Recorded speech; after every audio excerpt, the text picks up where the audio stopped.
Una mañana, Arthur se despertó y miró a su esposa, la misma mujer con la que llevaba 30 años casado, la misma cara, la misma voz, el mismo olor a café que siempre hacía antes de las 7.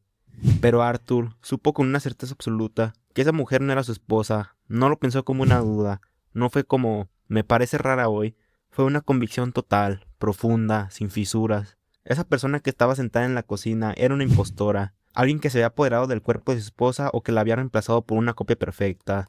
Arthur llamó a la policía, le pidió a los oficiales que arrestaran a esa mujer que estaba en su casa haciéndose pasar por su esposa. Y cuando los psiquiatras la evaluaron, encontraron algo que cambiará para siempre la forma en que entendemos el cerebro humano. Arthur no estaba loco, su cerebro estaba funcionando exactamente como debía, solo que con un cable desconectado. Hoy vamos a hablar del síndrome de Capgras. Y sé que suena cosa de ciencia ficción, pero es real, está documentado. Y hay personas que lo viven ahora mismo mientras tú ves este video.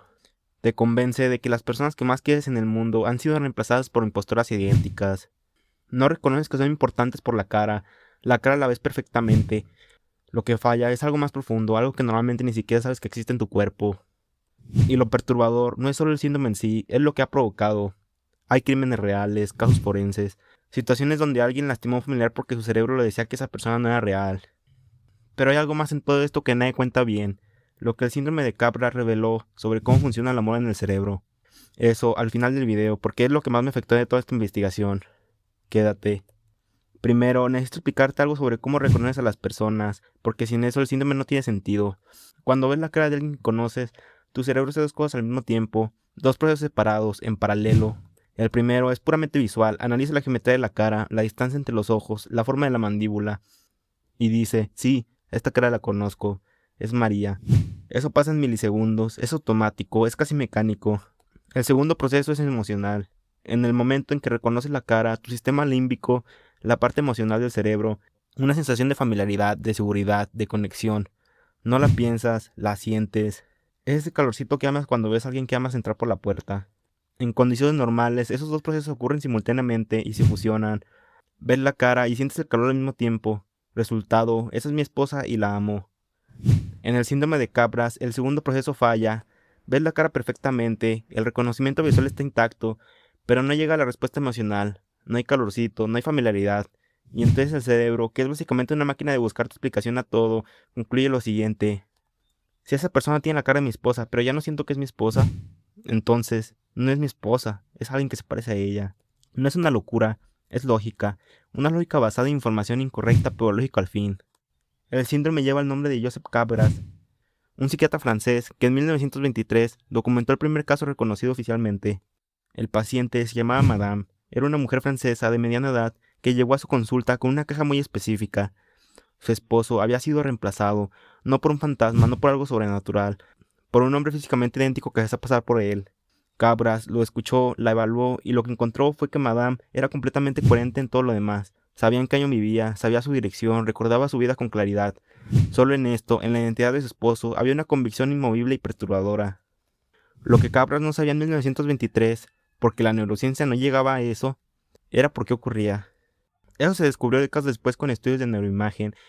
En 1990, los neurocientíficos Aidan Ellis y Andrew Young publicaron una teoría que explicaba el síndrome con precisión, una desconexión entre la corteza visual y la amígdala. La amígdala es la parte del cerebro que procesa las emociones y genera esa respuesta de familiaridad que mencioné antes. Cuando esa conexión se rompe por un daño cerebral, por una demencia, por ciertos tipos de esquizofrenia, ocurre exactamente lo que le pasó a Madame, y lo que le pasó a Arthur y a docenas de personas documentadas después. Ahora viene la parte que conecta con el crimen real, porque el síndrome de Capgras no siempre termina en llamadas a la policía. En 2008, en Texas, un hombre llamado Albert Dittman mató a su padrastro. Su justificación, completamente coherente desde su perspectiva, era que ese hombre no era su padrastro real, era un androide que lo había reemplazado. No usa esa palabra exacta, pero fue el argumento central de su defensa legal. Los psiquiatras que lo evaluaron confirmaron un síndrome de Capgras severo. El juicio fue uno de los primeros en Estados Unidos donde ese diagnóstico fue presentado como elemento central en la defensa. Pero más perturbador en este caso es el fenómeno que encontraron los investigadores cuando empezaron a revisar casos forenses históricos. Hay una categoría de crímenes que durante décadas se catalogó simplemente como crimen pasional con motivación desconocida, o episodio psicótico agudo no especificado. Cuando lo revisaban con el conocimiento actual del síndrome de Capgras, varios encajaban perfectamente, personas sin historial de violencia, con lazos emocionales fuertes con la víctima, que de pronto actuaron con una violencia específicamente dirigida a cierta persona cercana, con justificaciones en el momento que sonaban delirantes, pero que tenían una lógica interna y coherente. No significa que todos estos casos son cabras, pero significa que hubo personas que probablemente necesitaban tratamiento neurológico y terminaron en prisión, porque nadie sabe lo que estaba pasando. Esto es lo que me parece más oscuro de todo esto, no el crimen en sí, sino el vacío de conocimiento que permitió que ocurriera. Hay también casos menos extremos pero igual de perturbadores, familias enteras reorganizadas alrededor del síndrome de uno de sus miembros, hijos que no pueden visitar a su padre porque él está convencido que son impostores, esposas que aprenden a entrar a la casa por la puerta de atrás para no activar el episodio, personas que viven literalmente como si fueran actores en la vida de alguien que aman, fingiendo ser ellos mismos para no generar una crisis. Aquí viene uno de los detalles más fascinantes de todo esto y que casi nadie menciona. En muchos pacientes con síndrome de Capgras, la impostora que reemplazó a su familiar solo es impostar en persona, por teléfono, te reconocen perfectamente. Hay casos documentados donde el paciente trata a una esposa como un extraño cuando está frente a él, pero si ella lo llama por teléfono y habla sin que él lo lea, la respuesta emocional aparece, la reconoce, le habla con afecto, le dice que la quiere. ¿Por qué? Porque el teléfono elimina la información visual, y la información visual es exactamente lo que activa el proceso que ya no está conectado con la emoción.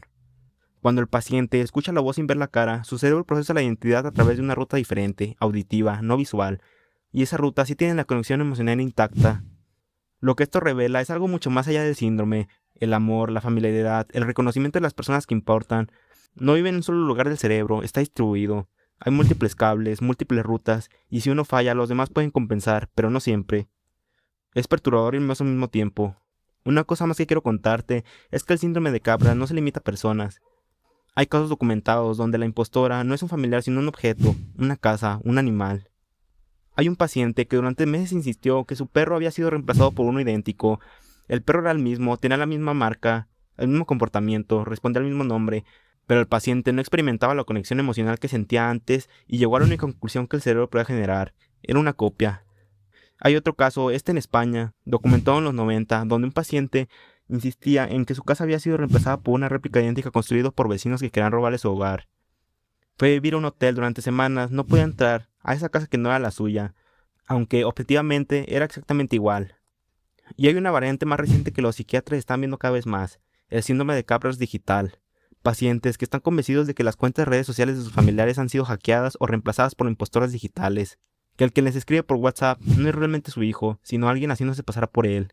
En un mundo donde cada vez más de nuestras relaciones existen en pantallas, esa variante va a volverse mucho más común y mucho más difícil de diagnosticar, porque a veces las cuentas sí son hackeadas, a veces hay impostores digitales.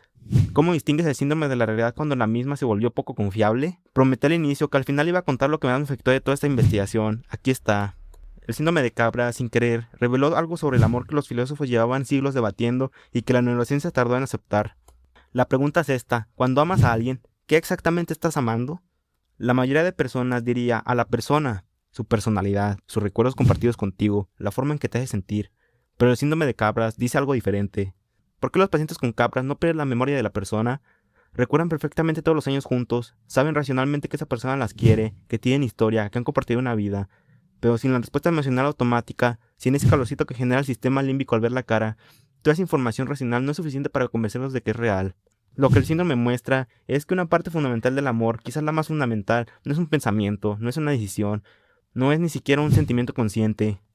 Es una respuesta automática que ocurre en milisegundos, antes de que puedas pensarla, generada por una parte del cerebro que ni siquiera puedes controlar.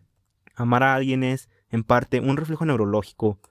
Y eso suena frío cuando lo dices, pero para mí lo hace más hermoso, no menos, porque significa que cuando ves a alguien que ama y sientes esa cosa que sientes, esa mezcla de calma y calidez y conocimiento, tu cerebro literalmente construyó un circuito específico para esa persona, un camino neuronal que no existe para nadie más, que se activó la primera vez que los viste y que es reforzado cada vez más que han estado juntos. El síndrome de Capgras es lo que pasa cuando ese circuito se rompe y de alguna manera, saber que existe ese circuito hace que me importe más cuidarlo. Quiero terminar con algo que dijo una cuidadora, una mujer cuyo esposo desarrolló síndrome de Capgras por demencia a los 67 años. Ella dijo que al principio fue devastador, que el hombre que llevaba 40 años siendo su compañero de vida lo miraba como si fuera una extraña peligrosa, que hubo días donde no podía entrar a su propia habitación, porque él se aterrorizaba. Pero también dijo algo que no pude sacarme de la cabeza. Cuando lo llamaba por teléfono desde la otra habitación, volvía a ser él, me hablaba como siempre, me decía que me quería, y yo me quedaba ahí, sentada en el pasillo, hablando por teléfono con mi esposo que estaba a 3 metros de mí, porque era la única forma de estar juntos. No hay una forma linda de terminar esto. El síndrome de Capgras es cruel. Y las distancias que puede crear entre dos personas que se aman es de las cosas más dolorosas que encontré investigando esto. Pero también hay algo en esta imagen, una mujer hablando por teléfono con su esposo desde el pasillo, que dice algo muy verdadero sobre lo que hacemos los humanos. Encontramos la forma, aunque sea rara, aunque sea desde el pasillo, encontramos la forma. Si llegaste hasta aquí, ya sabes más sobre tu propio cerebro de lo que sabías hace 15 minutos. Esto me parece suficiente razón para haber hecho este video. Nos vemos en el próximo. Sígueme para más.